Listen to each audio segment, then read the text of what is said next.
ఇప్పుడు ఈవిడ జగన్ని పట్టించుకోలేదు, లేదా వైసీపీని పట్టించుకోలేదు. 2 సార్లు దురదృష్టవంతుడు జగనే. అప్పుడు అధికారంలో ఉండి దెబ్బతిన్నాడు, ఇప్పుడు అధికారంలో లేక దెబ్బతిన్నాడు. కాబట్టి ఈ విషయంలో జగన్కి ఒక కొత్త పాఠం నేర్పారు. ఎవరిని పడితే వాళ్ళని చేర్చుకోకూడదు, పెట్టకూడదు, మన మనుషుల్లే పెట్టుకోవాలి, మన కులపోళ్ళనే పెట్టుకోవాలి అన్నటువంటిది. అక్కడ కులాలు వచ్చేసినాయి కదా, అందులో చర్చ. ఒకసారి కులం ఎత్తింది ఈయనే కదా నిమ్మగడ్డ గురించి. ఇప్పుడు ఈమె హెల్ప్ చేసిందంటే ఏమి లేదు.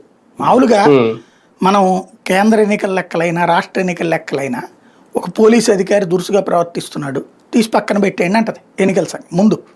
అతను మంచోడైనా సరే తీసి పక్కన పెట్టేయమంటది. ఒకళ్ళు కంప్లైంట్ చేయగానే ఫస్ట్ కనీసం ఎక్స్ప్లెనేషన్ అడుగుతుంది, ఎక్స్ప్లెనేషన్ చెక్ చేసుకుంటుంది.